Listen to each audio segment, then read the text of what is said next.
Good morning, good afternoon, good evening, wherever you're and whenever you're listening to us or watching us. Thank you for tapping in for another episode of Panthers on Tap Draft Crush. I'm Edgar Salmingo Jr., joined as always with Ricky, joined by the illustrious, the missing long-haired Ricky Rains. Yeah, it's gone, man. Last time we did a show, I had hair like hanging out to here. I don't have much of a voice either. I've lost Ah, a lot of stuff lately, man. oh man, how's your health? Yeah, I'm okay. So I had let's see, we had the show on Saturday night up in Asheville, my wife and I. So I screamed all night Saturday night, and then I had coaching flag football on Sunday. So I screamed at kids all day on Sunday. My wife has been fighting a cold. I think that I'm now fighting it off. So everything is just actively working against me.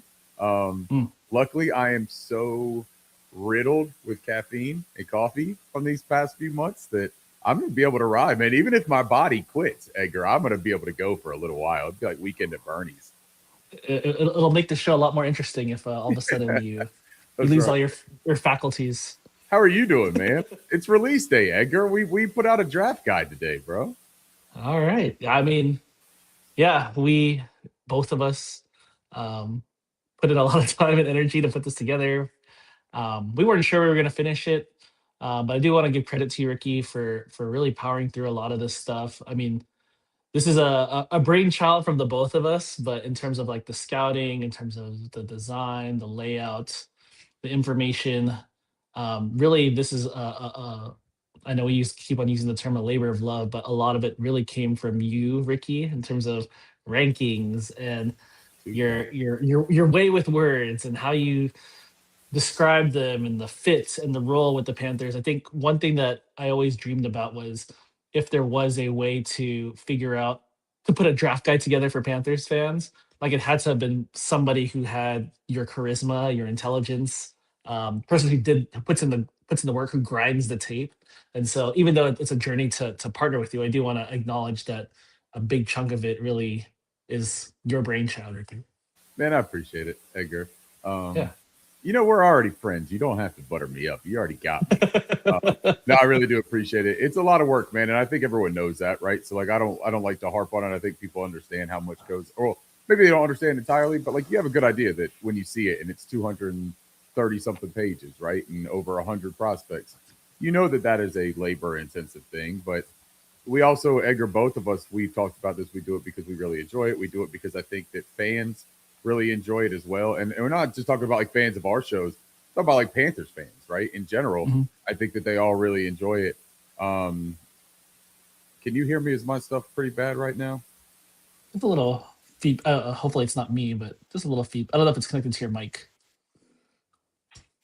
but I can talk while you're setting up, Ricky. Sure. Yeah, someone said there's static in the chat. So while he's getting set up, we got a couple people in here on YouTube and on X joining us. Complex Season says, "What's up?" I don't know if you know this person, Ricky, but we've got a. I don't even know how to pronounce this, but Ricky. Katie is always with us. Thank you, Katie, for supporting us and for being here. Um, your number one fan, Ricky, Therese Reigns.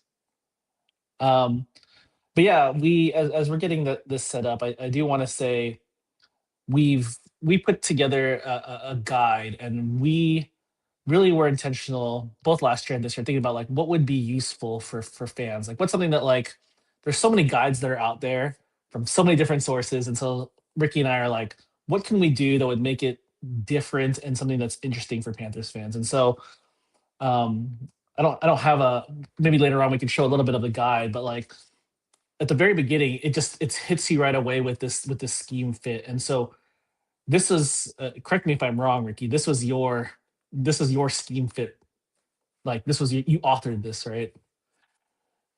So if you ever wanted to get super deep into like what the schemes are on the offense and defensive sides of the Panthers, what type of positions would go where, and how they even operate as an offense and a defense. And so I would say you look at a draft guide and you look at a big board top 100 and you're like, oh, I really like, I don't know, I'm trying to think I really want Denzel Boston, wide receiver, right? Does that fit somewhere? Jacob Rodriguez, right? Super popular. Everybody loves him. Where would you put him on this defense? And so like I really respect that the very very first part of it is like it hits you with like you're taking the school about specific schemes, fits, positions that are specific to the Carolina Panthers. And I really appreciate that, Ricky. We got our visit tracker. You guys are familiar with all the things that we've been putting together in terms of who's visiting, what positions they can be, um, private visits, local visits. There's a lot of people who put that stuff together, and so like I just keep track of it. I like to thank Panthers Breakdown. I like to thank Billy Marshall, um, Justin Mello, all the people who like do the hard work to try to figure out who's visiting. This is not public information. You can't go to Panthers.com and say like, oh, who's everyone who visited? Like this is just people who've been tracking Instagram stories, have been doing interviews with these guys, whether before or after the combine. But that visit tracker is very interesting, very important in terms of like where the direction that or clusters of positions that they're interested in. And then we got we got trade histories, we've got thresholds, we've got histories of what they drafted at each position, and so it is very very very specific to the Carolina Panthers and makes it a standout draft guide versus just a draft guide that you can get from anywhere else. So, anything you wanted to add, Ricky? Can you hear me? Is it less scratchy? Is anything better, or does it still sound the same? Still a little scratchy. All right, let me see if Sorry. I don't really know what's going on with it. It's the same setup that it usually has. Maybe you're overworking it, Ricky.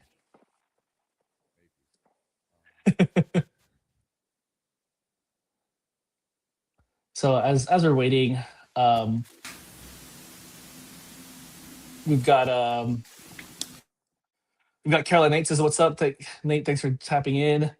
Good old Bryson, what's good, boys?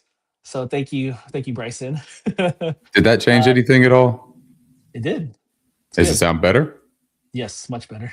Okay, good. Sorry about that. You're good. Did you figure it out? No, not really. I just hit some buttons, man. And if it worked, then I'm just going to leave these buttons exactly where they are. Yeah. Is it okay though? There's no static on my end right now? No, it's perfect. You're like, not only was there static, but you're also far away. So now it's like, it's loud and clear. Okay, perfect. Well, then since the show is basically, already introed in, I did want to do one thing where we talked about the beginning with the scheme fit and all that kind of stuff. That, as you mentioned, that is a different one this year that I penned right before we released it, because it is important, man, that when we look at these prospects, like as we start to get through the draft and on draft weekend, it is important to visualize where they play in this specific offensive defense, right? We know that like talent can be scheme transcendent. You can get a player like Arvell Reese and Sonny Styles. These are blue chip type of prospects, right? If you can't figure out what to do with these guys, you're not a very good coach, man. Like you got to be able to figure it out.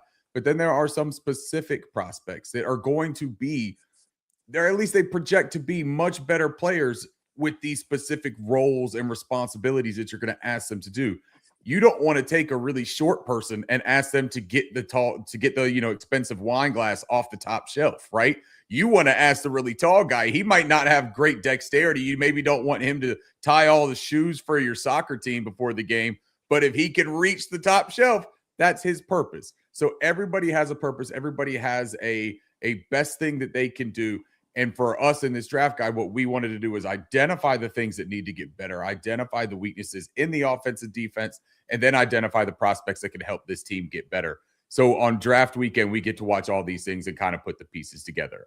So that was the only thing that I did want to touch on with that, because it is a slightly different thing, right, this year. I'm very happy with the way that this draft guide came out. Edgar gave me my flowers at the beginning of this thing, and I think that Edgar gets plenty, but he should get more. Everyone loves Edgar on Twitter. Everyone knows that Edgar is the nicest, kindest dude that you'll ever meet. And I'm telling you what, it goes off of the internet, guys. Like, he is a terrific person in real life. He's a terrific father, terrific husband, terrific educator, just a great guy. But what he does for Panthers fans, man, he deserves all of the accolades and respect that he gets for that, because he really is one of the ones that you can ask. He's approachable. He does keep up with everything. He's so much more organized than me. All of these evaluations that you're going to read in this thing, half of them were on a notepad, half of them were on my phone in little notes, half of them were on napkins, like I'm Scott Fitterer passing or David Tepper passing plays to Fitterer. Like I'm a mess. And if it wasn't for the organization skills and the compartmentalization that Edgar brings to all of this, you would not be looking at the product that you are. All right, moving on from all of the attaboys and butt pats here to start the show. What do we want to start with here? Now, you got a comment here from Bryson. Shout out to my Panthers on Tap guys. But Bryson wants to know where he got the hat, man. Where'd you get the big cat? Yeah, I did want to shout out Panthers Post. I guess YouTube show, follower on Twitter. We relate because he's also half Asian and he's from Toronto, so he's also a Panthers fan from a distance. So we relate, and so um, got me the sweet hat. Panthers Post. Check out his YouTube channel, his Twitter. I think they're still selling some. So they have this. They also have one with a camo brim. So for those who want to support or get another Panthers hat, like totally highly recommend. It's like going straight on competition style against Luke Combs, man. Like take the big Panther hat and put a little bit of camo on it. Like, yeah, I dig it. That's the way to go about it. I got to shout out my favorite fan of all time, my mom, Therese. Hi, Mom. How are you? She's at the office probably doing a little bit of work right now.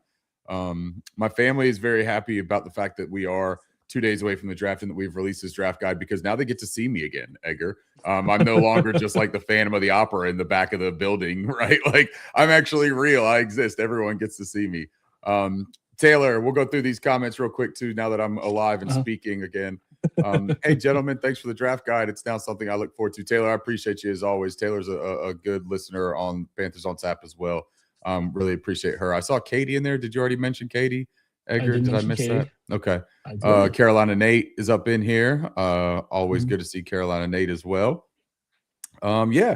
All right. So what do we want to get into here, man? Do we want to? Oh, Edgar, we just lost Edgar. Man, we are having some technical difficulties here. This is why we don't do a lot of pop-ups and quick shows. Let me see if I can bring up my screen and download or get this Carolina draft guide up here. And then let's just go through it together then. I think that's the best way to go about this. Let's see. Edgar's coming back in. That's good news. I don't know what happened, but I'm back. Something crazy is going on with our stuff today, man. And now you don't got any pictures. Anyone else not seeing Edgar? No one sees me? I don't see you. Oh, now you're back. Okay. Look at us, man. We are really going through it today, huh?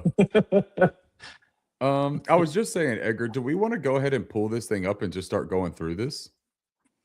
Yeah, I was trying to upload it, but I guess before we get to that, I do want to say for this draft guide, there is been such an outpouring of support. And one thing that's Ricky and I decided and thought of is just like last year and this year's kind of make it again a love letter to the fans. So there's no charge. We're pulling information from different sources. These are not our pictures. The intangibles are not our scouting reports. It is Ricky's film review though. It is Ricky's scheme discussions. These are historical data, visit into trackers. Like we're the ones who put that stuff together, but some of it is not our stuff. So we didn't feel right to charge for something that's not fully our product. But some people said like, oh, like I would pay $5,000 for this. I just did that, but we did. And whoever that was that said that, come on back. I got to talk to you for a second. So we did set up a tip jar. We're not getting rich off of this, but we thought about our own kids. So I know Ricky's son's school is doing a fundraiser. I'm trying to raise money for my kids' college fund. So if you feel so obliged to want to support the Carolina draft guide, Ricky posted his Venmo, and you could support. And you can see the QR code right there in the corner. That is attached to the Venmo, so you can scan that if you're on your phone, computer, whatever you're doing right now. You got that QR code. Give that a scan. Anything that you want to donate, that's cool, man. And you don't have to, as Edgar just said, it's a free document. We want you to enjoy it, but we had a lot of people asking about it. Shout out to the people that have already sent things. Much appreciated. And apologies for the technical difficulties and stuff. I bet you couldn't guess which two guys on this show were up until about 3 to 5 a.m. respectively in their time zones the past couple of evenings. Yeah, I'll give you a hint. It's the two on the left and the right. Like it's us. We're the idiots that were up all night. Edgar, I've got this thing up, or do you want to share it on your screen? How do you want to do this? I was trying to put it up, but you can put it up because mine's still loading. But we can Yours go is with still loading. yours. Let me see if I got this. Carolina draft guide, share screen. Is Mm, everybody seeing this thing? I am. Okay. All right. So this is the fancy Carolina draft guide. This will get you to the front page. I will start going through this. First thing first, what is the Carolina draft guide? So we go through, and this is Edgar's introduction that he pens. I don't even know what he's going to write until I see this thing when it's all put together, and then I read it. That makes two of us. Yeah, Edgar doesn't remember doing this either. This was a 3 a.m. fever dream, basically. Um, but in here, it's some thanks to some of the people that are involved in some of these things, and shout out to some of the people that we have not mentioned in this, but have been a part of this journey with us. Specifically for me, I want to thank Matt Waldman again. Matt retweeted our guide this morning when I posted it. He retweets this thing and he puts it out there, and for me, man, it means a lot because Matt Waldman is the guy that I look forward to every single year. I know everyone loves the Beast, and the Beast is tremendous, man. A ton of information. It's aesthetically pleasing. It hits all the notes. It's got the offensive line, defensive line. It's not just the skill positions like what Matt does, but what Matt does, man, is this process that I can just respect so much, and that has shaped the way that I go about evaluations. It's shaped the way that I go about believing in myself and feeling comfortable to put something out there. That all stems from people that are smarter and better that have paved that way, and Matt is one of those people. So I wanted to give him some flowers real quick. But so this is how Edgar starts it off. Yes, it is free again. He thanks here's where he thanks these people the same way he thanks our wives for being patient with us buffoons. And then we get into the table of contents. You'll notice here, you see these things have the underline on them. These are hyperlinks. So if you're sitting here and this is your first time going through the draft guide, guys, you can click on those. They'll take you to your destination. The fit happens. These are the ones that we were just talking about. You click on it there, fit happens defense. So it gives you a basic breakdown.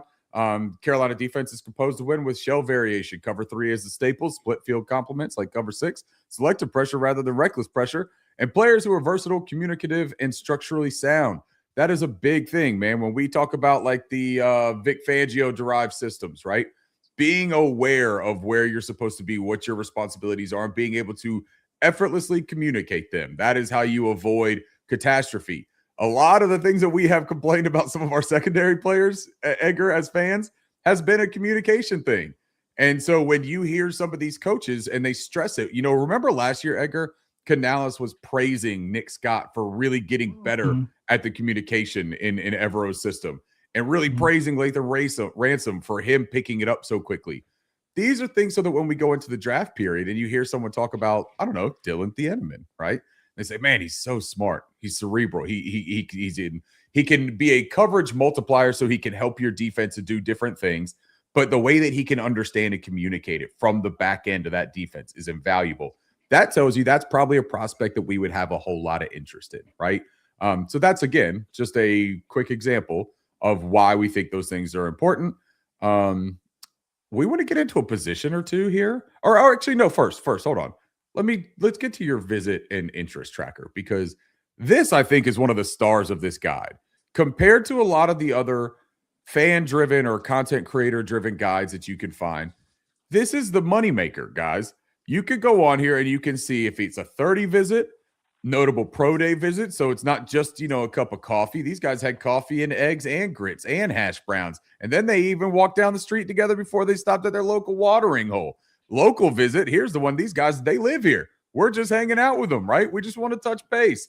And then you got the other reported interest. Again, that's where you thank the guys like Justin Mello and all those guys that report and they do interviews with these prospects. And they say, hey, they mentioned the Carolina Panthers in this. They were specific to mention the Carolina Panthers.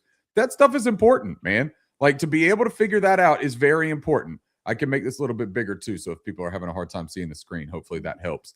Can I add something, Ricky? Please.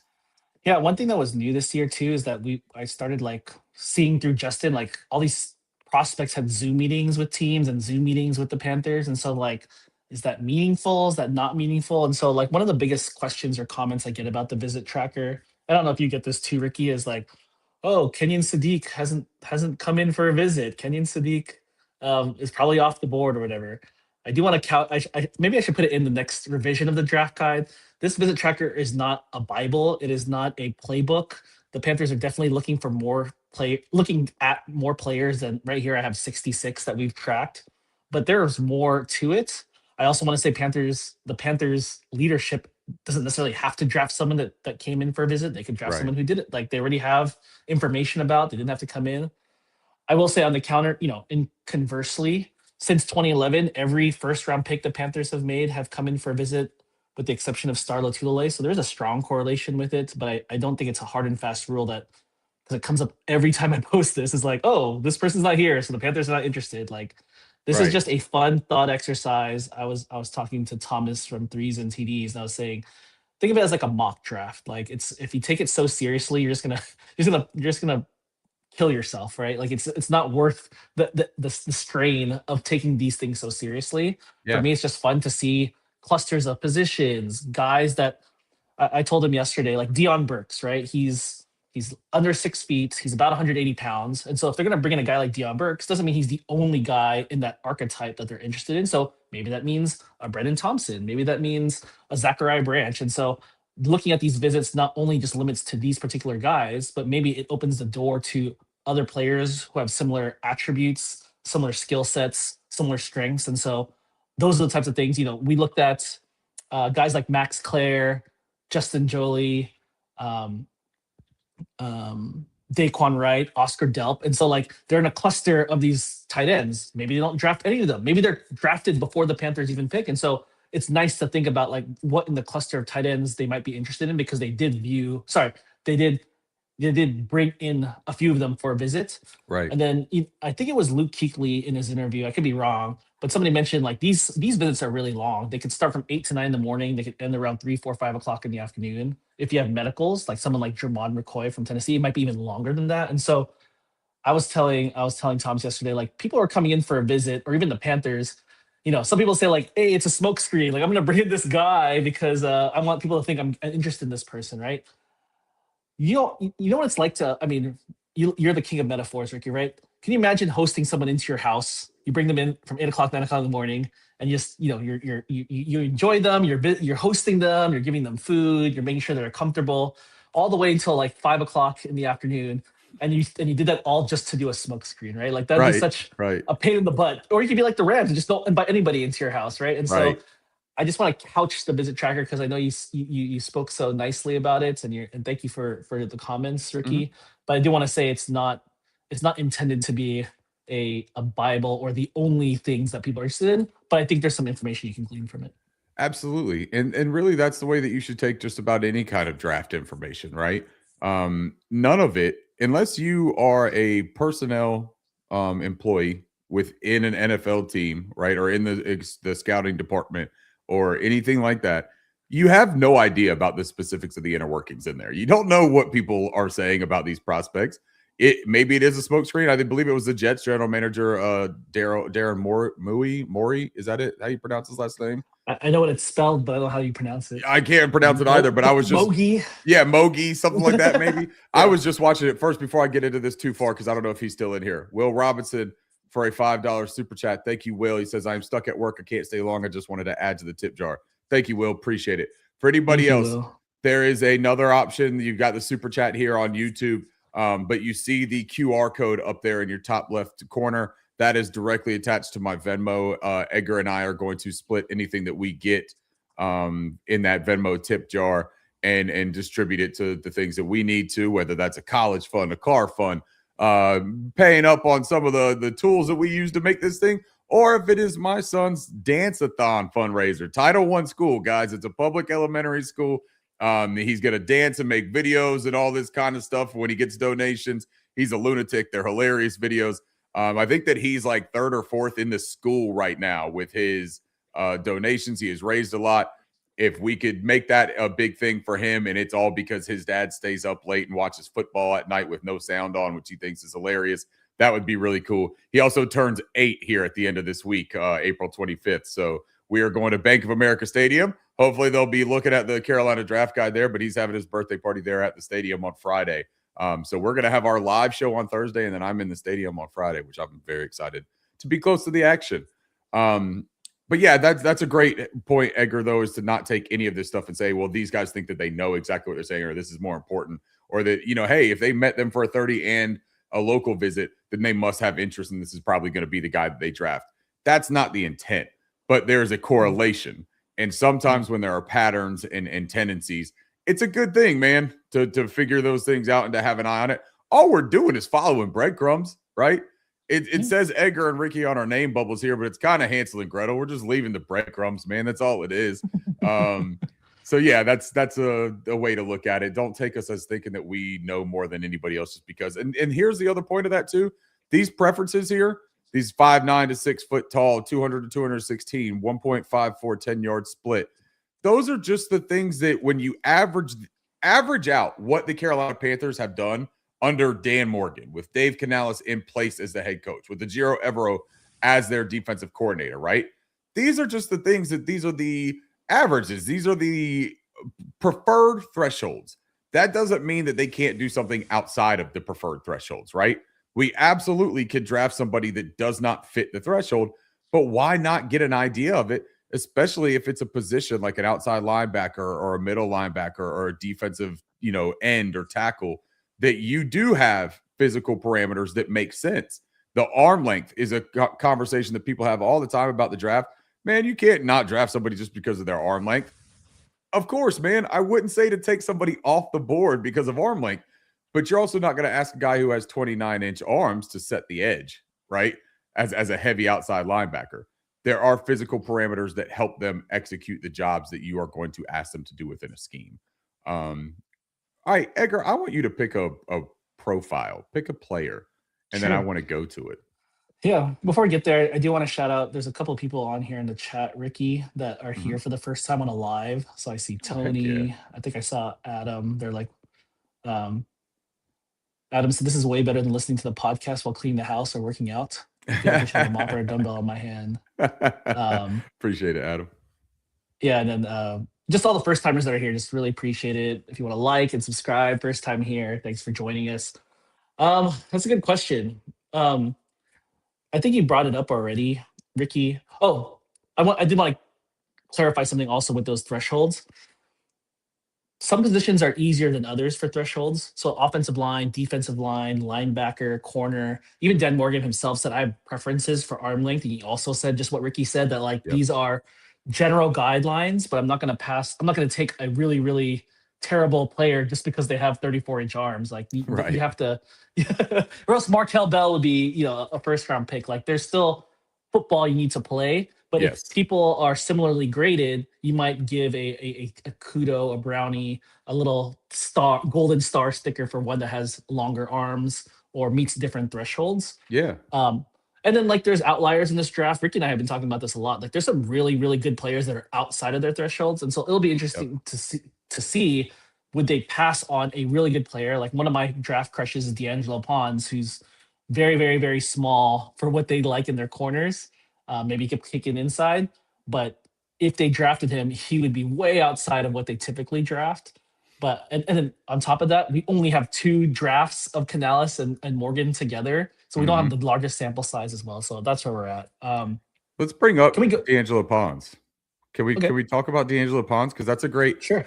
I love this conversation about this possibly being the year where the Carolina Panthers brass, right, might have to bust a couple of tendencies, man, as far as prospects, because some of the better prospects, in my opinion, at least, do have some outlier physical measurements, right?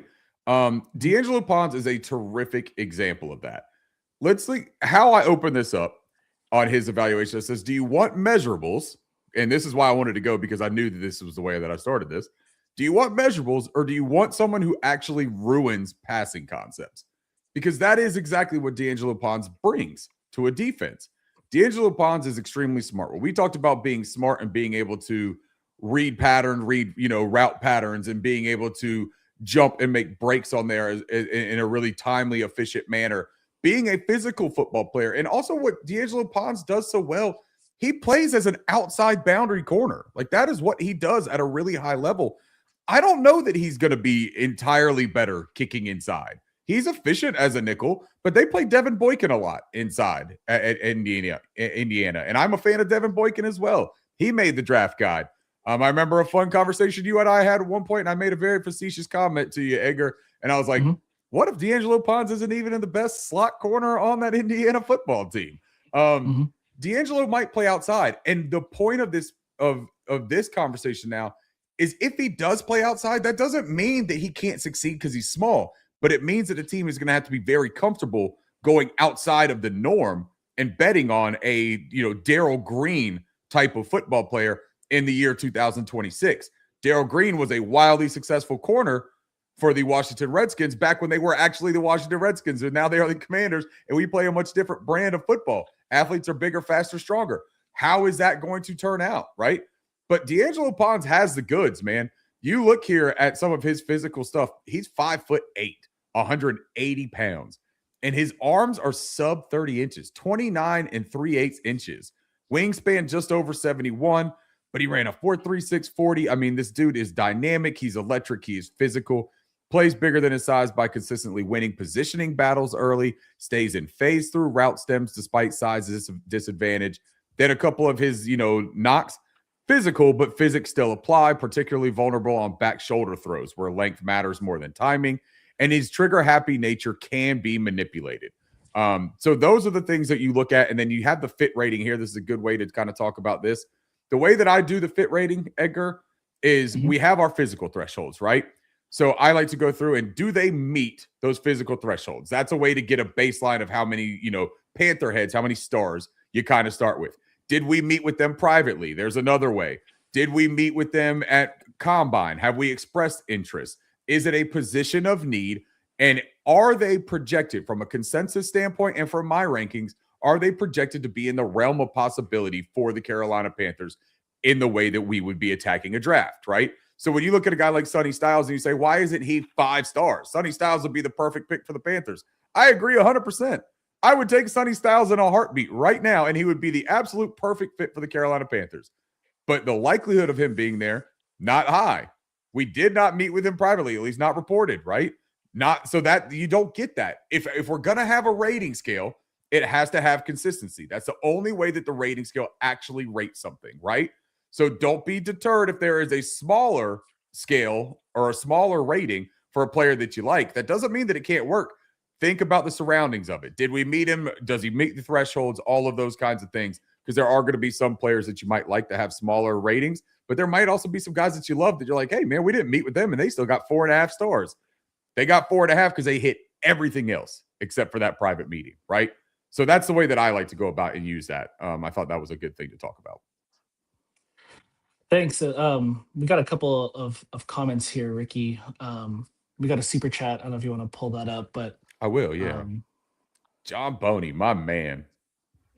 John Boney 852, $50 super chat. John, thank you, man.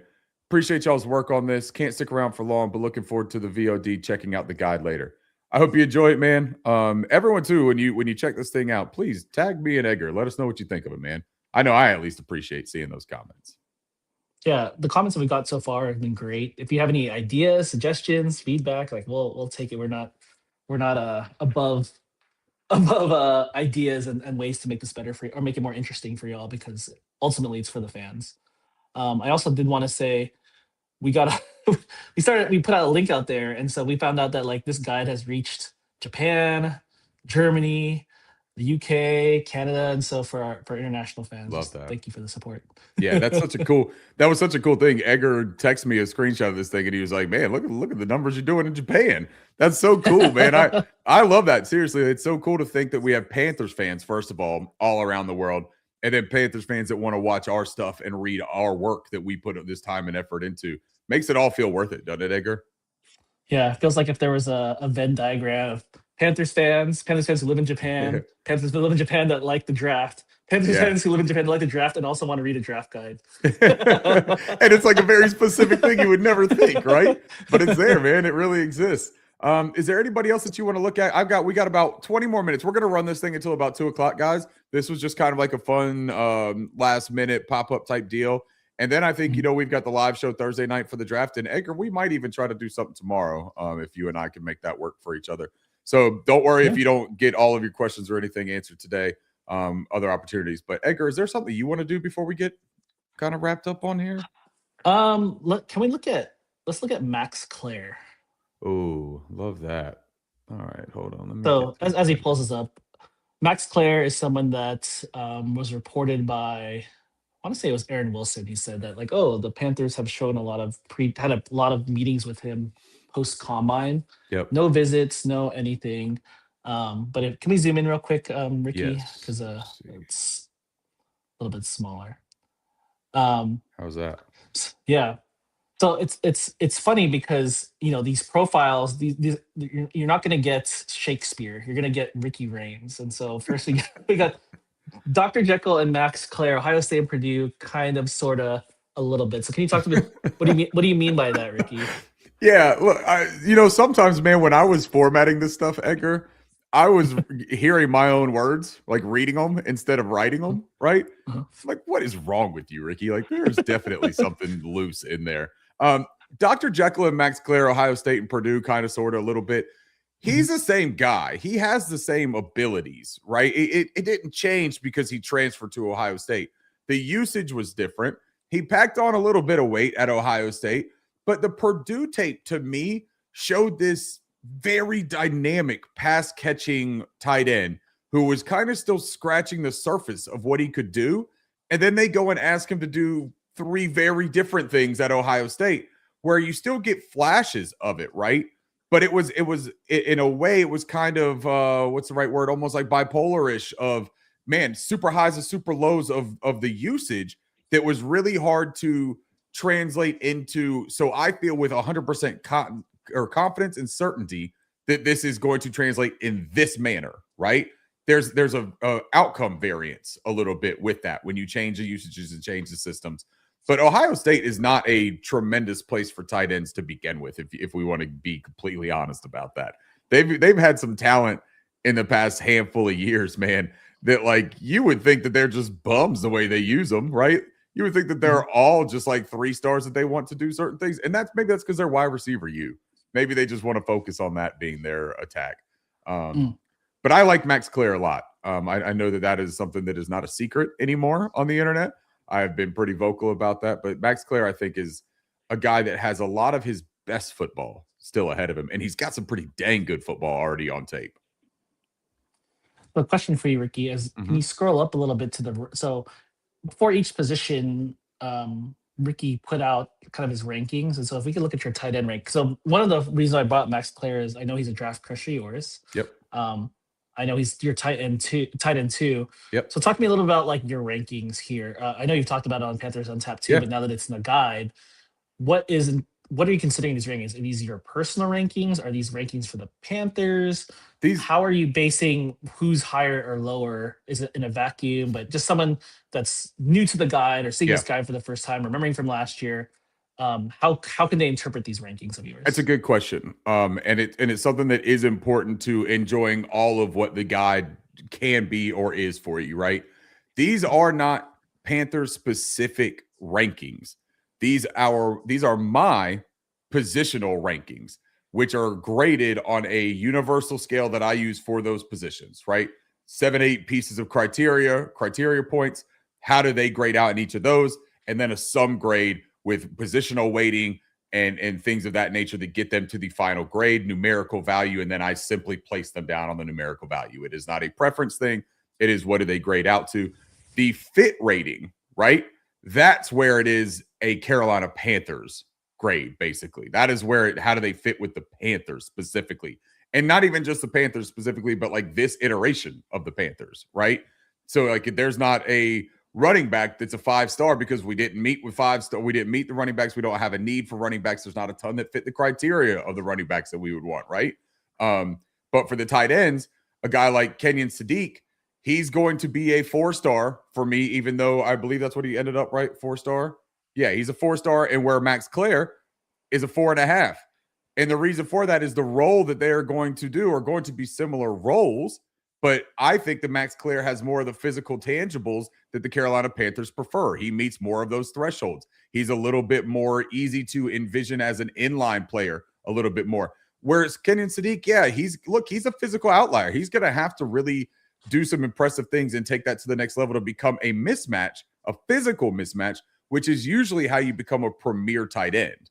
You don't typically become a premier tight end just because you're, a fluid mover. You have to be a bigger, stronger guy and also still have the agility, the speed, the hand catching, the route running. I'm a big proponent of route running for tight ends being super important because of creating that space and that separation. These guys have large frames, they've got pretty big hands, and a lot of them aren't like the most acrobatic catchers. Sadiq is, but a lot of them also just need that friendly window to secure catches and then turn into bowling balls in the open space, right?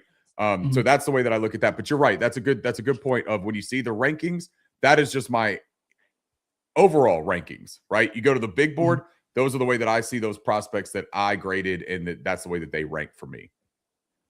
Maybe we could jump to that. That was another place I wanted to like show and talk about. Can we jump to the big board? Yeah. Let's scroll down here. This is my first time doing it on the computer. I'm usually looking at it on the phone and stuff. Big board. Here you go. And look, I simplified it this year, Edgar. I thought that for the big board, we've got all the individual rankings and stuff. Like we have all that. We have the positional breakdown. We have the fit. We have all of that. So for the sake of not having 17 pages of a big board, I thought that we would just have 2 rows of 25. Gave it a little bit of a spruce up on the style. This is also a little hat tip to the Draft Crush show. The green and the orange and the white, because that was our logo colorway. And any chance I get to put a little something that's meaningful to me in there, I like to do, Edgar. So I wanted to point this out because I think the hardest thing to put together is a big board, because I would never do that. But say, for example, you have a tight end like Kenyon Sadiq and you have a great safety nickel like Dylan Thieneman, right? Like, how do you compare people who play 2 different positions, 2 different sides of the ball? Both are dynamic playmakers in their own rights. And so I just want to, one, point out that we have a big board in the draft guide, but 2, like, credit to you for like putting it out there. I think one thing that is also hard to when you put this guide is not only putting together film and notes and typing it up and creating this document, but also, Ricky, your reputation is on the line here, right? Like you're staking a flag, you're planting a flag for some of these prospects, and some of these prospects are you're lower on, that you're higher on. Looking at this board, knowing what you know about other things that are out there. I know you have draft crushes as well, but like looking at when you finally put this board together, Ricky, are there names that stand out to you that you're like, okay, I'm much higher?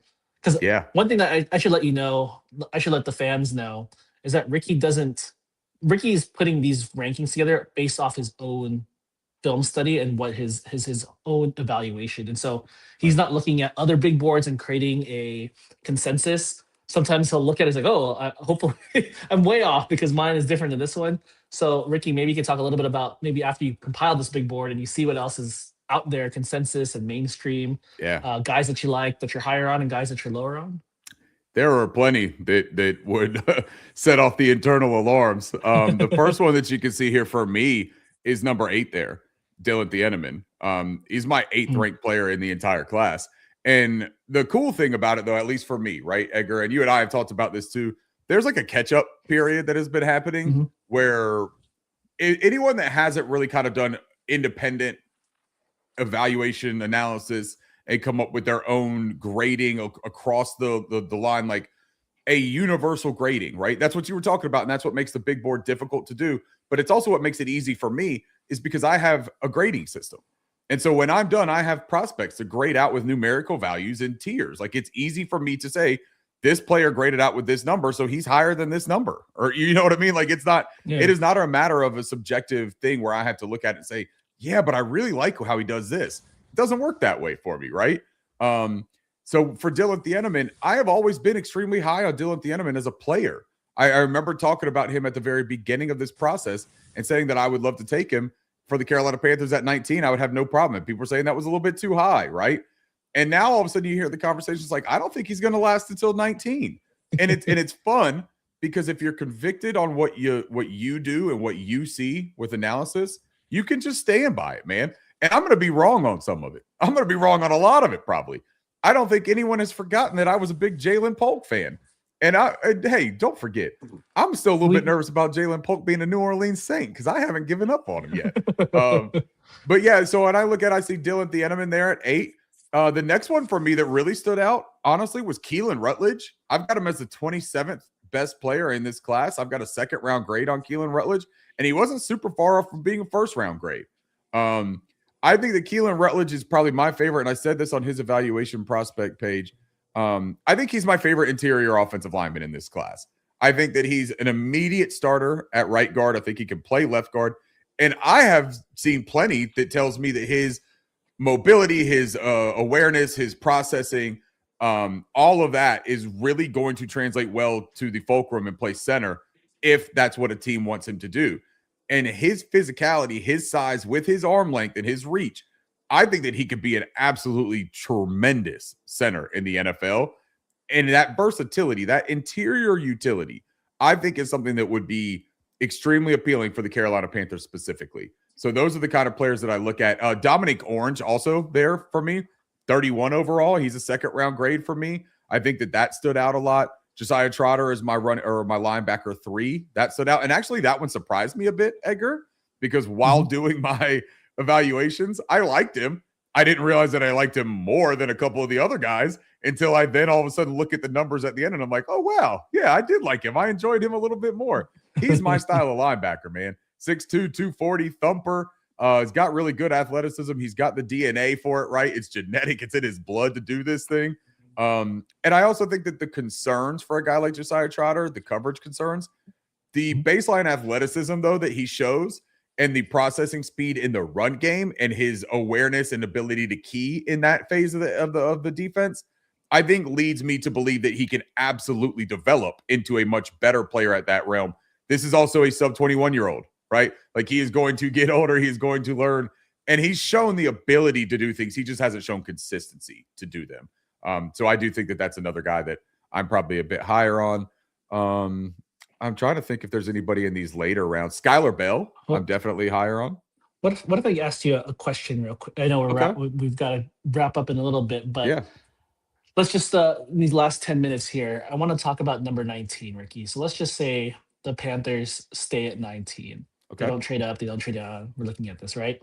Yep. Just purely looking at visits only. I don't have inside information. I don't have predictions. I don't have the betting markets on me, but just purely on pre-draft interest, like the common positions that they've looked the most at are wide receiver and offensive tackle. So maybe you could talk to me a little bit, Ricky, if they do go wide receiver or if they do go offensive tackle, based on your board or based on the fit and based on what you know, who would be like your top picks for wide receiver that you think would be? Obviously your favorite was Carnell Tate. I don't know if he'll be there, but who would be somebody that you'd jump up out of your seat or you'd pound the table or you'd be super excited if they drafted this person wide receiver or they drafted this person offensive tackle at 19 and they went in those directions?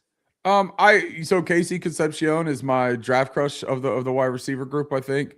I'm a big fan of his. I think that his ability with the ball in his hands, but also the ability to separate and get himself into position to receive the ball in his hands, I think are towards the top of this class, right? I do think that the drops are something that you cannot say are nothing. That's a talking point that I find a bit strange, Edgar, to be honest, is when everyone's like, oh, the drops don't bother me. They bother me. I mean, the position is called wide receiver. You're supposed to catch it, right? Like you got to receive it and catch it.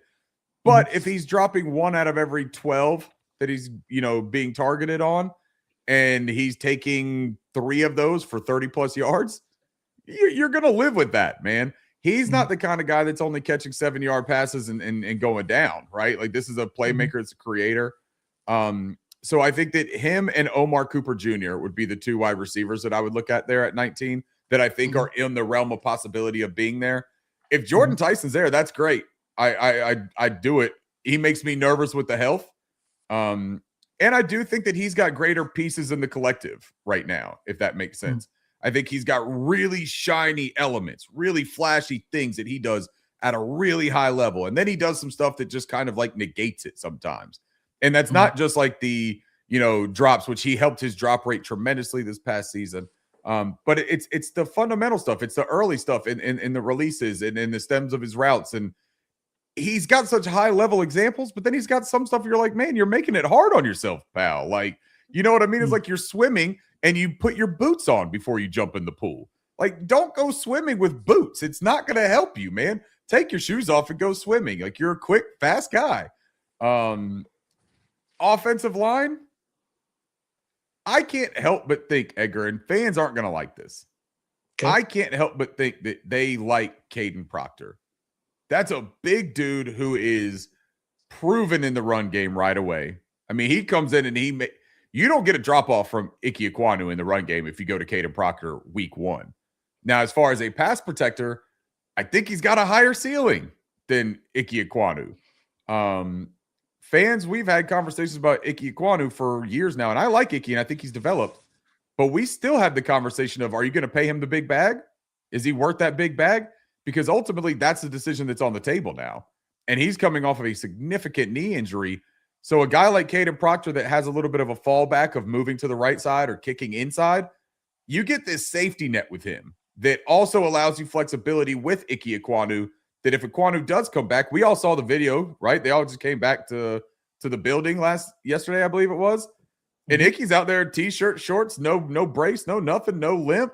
He's out there just living life, man. Like, he looked good. He looked pretty healthy. Now, playing football and walking into a building are two different things. So I would caution a little bit on saying that he's 100% ready to rock already. But then you got a guy like Monroe Freeling. And I think Freeling is the wild card because remember during the middle part of this pre-draft period, Freeling all of a sudden started to catch fire. And everyone's like, man, he's going 6. He's going 3. He's going 4. Like, he's going early. And he still might.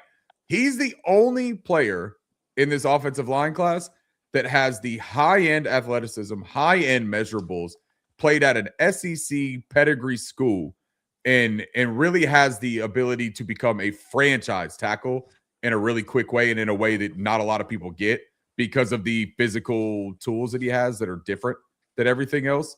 I think that those are the two most appealing guys. I don't know if Freeling lasts there, but also I've seen mocks lately that have him. And I think the over-under for him, I believe, is 19.5, which, those guys in Vegas, man, they know stuff, Edgar. And when you start seeing things like that, it starts to make my spidey senses tingle a little bit. It tell me, hey, they're anticipating him dropping a bit, but that they see Carolina a little bit as like the floor for him. Like, hey, you're not going to get past that 19 spot if you fall to 19. You want to know one of my weirdest fun facts, but like you were talking about Caden Proctor, and we've talked briefly about Markel Bell, right? These are just massive guys. How does Bryce Young have the same hand size as Caden Proctor? Like, either Bryce Young, I can't. It just doesn't make sense to me. And then his hands are almost 3/4 and then it's almost an inch bigger than Markel Bell. Like, how does that? How? It's nuts, right? To think about. Like, you're talking about two guys that could potentially put their quarterback in their overnight bags, and they've got the same hand size. Like, it's crazy. They can literally walk around like with the baby Bjorn. I'm just kidding. Now everyone's gonna hate me because I'm making jokes about size. I just imagine if like Markel Bell came to the building and Bryce went to shake his hand, Markel Bell's hand would be eclipsed by Bryce Young's hand and just engulfed. Like one of them, like one of them is the Burger King mascot, and the other one is a big guy. It's crazy, man. It is nuts. We got one more super chat that I want to acknowledge. I'll let you acknowledge this one, Edgar, because this is you were just doing a spot on the show, correct? Yeah. Thank you, Thomas. Thanks for your hard work on the guide. I know Thomas has been asking about it. He was asking us and publicizing it as well. So thank you for the support too. Like, we're very appreciative. You do a lot of work as well, and content creating is not for the faint of heart. And so appreciate your work as well. There's a lot, man. I agree. JLC says, thanks for the awesome draft guide, guys. You guys are great. The end at 17, not 19. That is the other part that I want to acknowledge too, is that the Carolina Panthers have put themselves in the position, especially with those two picks, 158, 159, a little bit of flexibility there that if they want to package up and move up, or if there is another team that decides that there is a player that they have fallen in love with and they want to move up and Carolina can trade down, those are two pathways that are still in play as well. And so it's going to be a really fun Thursday night. I'm looking forward to that first round, Edgar. I'm looking forward to the fact that we're pick 19 instead of being, first out and being done with everything really fast. I can't wait to see the board actually unfold and us be able to use this draft guide to look at some of those players, to see the guys that are on the board at 19, flip to their pages real fast. You got 8 minutes on the clock, 7 minutes on the clock this year in the first round. So we're only going to have about 35 to 45 seconds for a quick rundown. That's a perfect time to use a draft guide. You know what's funny is that like we need to talk about this for this year for our live stream, but like the tough part about I know people say, oh, it's going from 10 minutes to 8 minutes, and the problem is that like these picks are already in, and so like even Yep. though it's only 8 minutes long, we got to get the guy from the green room to walk out to do the Yeah. picture with the jersey. Then we got to interview the guy. Then we already have 3 picks have already been made, so it's quick for them, but is it going to be quick for us viewing the Yeah. draft? And so part of me, I always go back and forth every year. Just maybe a fun last question for you, Ricky. Okay. Are you team, let me just watch the draft and see it unfold in real time? Or let me look on X, let me look on Twitter, let me see what the pick is before it goes live on TV. So as a fan, I'm team I don't want to know until it's on the TV. Yeah. As someone that will be doing a show and needing to formulate response and talking point and all of that stuff, the earlier I find out, the better. I remember last year when we did our show, Edgar, and I didn't know anything because I couldn't see. Like I think I was Yeah. sharing a screen or something like that, and I didn't have a TV, so Yeah. I just couldn't see anything. And you guys were finding all this stuff out, and you react. And 10 minutes later, I was zoomed out of the time machine into the reality. Yeah, I don't really care either way, man. I just enjoy it. I enjoy the process. If I find out a pick early, it doesn't ruin my night, Okay. Okay. But if all things are equal and I get to have the suspense and the drama, I love drama, man. That's why I watch Netflix and MTV trash TV shows. I love a good drama. Mm. What about Maybe we you? should put me. I used to be team. I'll just watch on TV, but I was just so annoyed that we were so far back. I was like, I might as well find out now. And then once I found out, it was kind of fun to like watch it. And so I was like, Yeah. okay, the Panthers are taking DJ Moore. I was like, okay, cool. Now I could relax, probably step away from the phone, turn on the TV. Let's enjoy DJ Moore. Get like I don't have to worry about like on my hands, like Yeah. thinking about like Stressing it tensing and anymore. wringing my hand. Yeah, I was like, oh man, Yeah. what if they pick like the worst person ever, right? And then Yeah. but now I get to just relax and see like, okay, it's Tedero McMillan. Let's enjoy this, right? But what about the inverse of that though? What if you find out early that you're drafting, Shamar Stewart instead of Tedero McMillan? Like, and then you just have to sit there for even longer stewing on the fact that they didn't take your guy. Shout out to our guy, Bryson. Thank you guys. Love you both. Love you too, bud. Appreciate you, man. Love you too, Bryson. I mean, like last year we had some meltdowns about not taking Jalen Walker, right? And so Yeah. look, I am the type, and maybe we can close on this, Ricky. In the circle or in the timeline of the draft, there's like the exciting part. You get to find out players, you get to see their scores, their testing, who's visiting, you get your favorites. And then you learn about all of them as like, you know what? They know what they're doing. They have information that we don't have. They're bringing these guys into the building. They're trying to figure out can they absorb a playbook? Can they get along with Right. other people on my team? They have the background checks from their coaches and the colleges, right? So like Tedder McMillan last year, they did have a connection with someone who was in the Arizona staff, and not everybody has that connection. And he had an incredible rookie season. And so I'm at the end of the day, as long as it's not like a complete bomb where it's like way off the consensus and way off where we're talking about, like I'm going to be on board with whoever it is. Right. Ultimately, these are players that are kids. Some of them are drafted. We drafted Nick Scourton last year at 20. We were joking around that he couldn't buy a beer. But couldn't even buy a beer. Now you got Trey Dan Stoops, who might end up on the Carolina Panthers, who could be his grandfather. I'm kidding. And I just wanted to say that I want to say these are people that I want to support. We evaluate prospects. Ricky evaluated almost 200 prospects, and for me, or did almost 200 profiles. Like, who am I to think that I know more than what Dan Morgan has access to? What do I say I know more than Dave Canales? Or like, maybe I at the first glance, maybe there's somebody I didn't agree with, but like I will play this process out. There is a logic behind it. One thing I appreciate about Dan Morgan, if you remember this, Ricky, there was someone who wanted to trade up to get Tedero McMillan and wanted to trade with the Panthers, right? And there was that clip behind the scenes, a blueprint where they gets the phone call and it goes to Dan Morgan. It's like, what do you want to do? This is what it's like. No deal. Tedero McMillan, right? Yeah. He is the quintessential, like, I'm making like, just like how he played linebacker, I'm making a decision and we're going full speed ahead, no looking back. Like, that's what I appreciate about Dan Morgan, is that he's not going, oh, I have no idea if it's going to be Thieneman or Sadiq. 5 minutes, 10 minutes, the day before the draft, he knows exactly what he wants. If he's going to trade up and get it, he gets his man. So I am proud that he is the general manager, and I'm excited to see what he does because that supersedes whatever opinion that I have just because I watch Twitter highlights and create a draft guide. Yeah, Dan Morgan, that's a great man. That's a good metaphor that I hadn't thought of, Edgar. But Dan Morgan, he GMs like a linebacker, man. He's slow until you know, right? So Mhm. he's doing this process. He's going through this and he's showing patience. He's crossing all his T's and dotting all of his I's. But if he knows his guy, he's going for his guy. When he identifies where that ball is and he identifies that gap, he's barreling through it, man. He's coming to Yep. knock your block off. There is no Mhm. hesitation. There's no trepidation. He's once he knows he's there.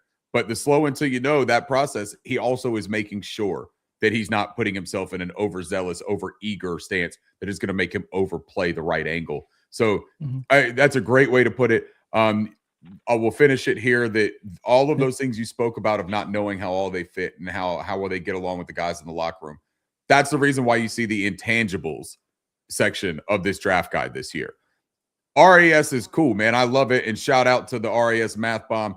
Wonderful dude. He was so helpful last year. He's kind and generous to use all of his information, and his work is invaluable. It is important.